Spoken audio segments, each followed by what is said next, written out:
First time Aishu வந்து act பண்ணியிருக்காங்க.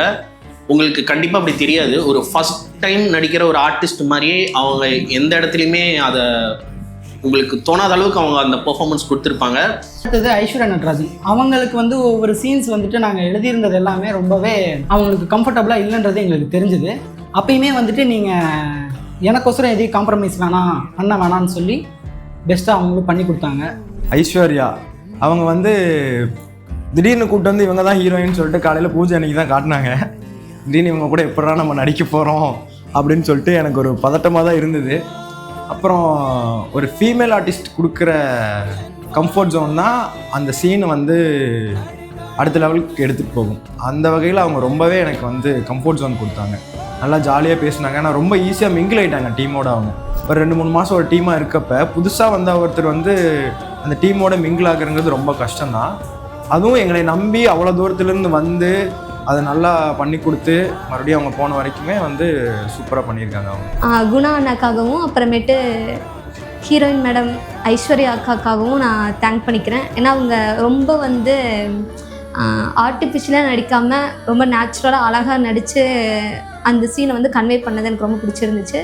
நான் ஃபஸ்ட்டு வந்து இது ஒழுங்காக வராதுன்னு தான் நான் நினச்சேன். சரி ஓகே அவங்க அடுத்து டெவலப் ஆகிறதுக்கு ஒரு வேவாக இருக்குன்னு தான் நான் நினச்சேன். பட் ஆனால் நான் நினச்சதை விடவே இது சூப்பராக வந்திருக்கு இந்த ரெய்னி க்ளவுட். ஆக்ட்ரஸ் குணானா அப்புறம் ஐஸ்வர்யா நட்ராஜ் அவங்க 2 பேருமே நல்லா வந்துட்டு ஒர்க் பண்ணியிருந்தாங்க. அவங்க எங்களுக்கு எஃபோர்ட் கொடுத்த வாட்டி தான் எங்களால் இந்த அவுட்புட் வெளியே இவ்வளோ கொண்டு வர முடிஞ்சுது. புதுசாக இது பண்ணுறோம், அவங்க நம்மளை நம்பி வருவாங்களா? நாங்கள் காலைல போய் கிட்டத்தட்ட ஒரு ½ அன் ஹவர் நாங்கள் வெயிட் பண்ணோம். வருவாங்களா வரமாட்டாங்களான்னு தெரியாமல் நானும் அண்ணனாவும் பேசிக்கிட்டு அண்ணா வருவாங்களா அண்ணா ஒரே வருவாங்களா அப்படின்னு நாங்களும் பேசி அப்புறமேட்டு தான் ஃபோன் பண்ணி அவங்க வந்து அவங்கள அங்கேருந்து கூட்டிகிட்டு வந்து முக்கியமாக நாங்கள் அவங்கள கம்ஃபர்டபுளாக வச்சுக்கிட்டோம். அதை விட அவங்க எங்களை ரொம்ப கம்ஃபர்டபுளாக வச்சுக்கிட்டாங்க.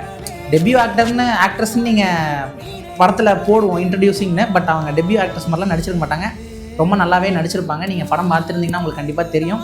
ஐஸ்வர்யா நடராஜன் அவங்கள பற்றி சொல்லணும்னா திருப்பூரில் எங்களுக்கு தெரியும், இன்ஸ்டாகிராமில் பார்த்து எங்களுக்கு பழக்கமான ஒரு ஆக்ட்ரஸ். அவங்க எங்களை இது வரைக்கும் நேர்லேயே பார்த்தது கிடையாது. ஷூட் அன்றைக்கி தான் பார்க்குறாங்க. அதுக்குள்ளே எங்கள் கூட ஜெல்லாகி ஷூட்டில் நாங்கள் என்ன கேட்குறோமோ அதை விட சூப்பராகவே பெர்ஃபார்ம் பண்ணி அந்த மலைமேகம் ரெய்னி க்ளவுட்ஸுன்ற ஒரு கதையவே இன்னும் அடுத்த லெவலுக்கு இவங்க 2 பேரும் சேர்ந்து அந்த கதையை புஷ் பண்ணது இன்றைக்கி வரைக்கும் இன்ட்ரெஸ்டிங்காக அந்த படத்தில் இருக்கக்கூடியதுன்னா அந்த 2 விஷயம்தான். ஸோ ரெய்னி க்ளவுட்ஸ் நம்ம பாக்கெட் கேமரா சேனலில் இருக்குது. கண்டிப்பாக எல்லாருமே போய் பாருங்கள். உங்களுக்கு அட்லீஸ்ட் இந்த படம் ஏதோ ஒரு தாக்கத்தையாவது ஏற்படுத்தும்னு சொல்லிட்டு கண்டிப்பாக போய் பாருங்கள்.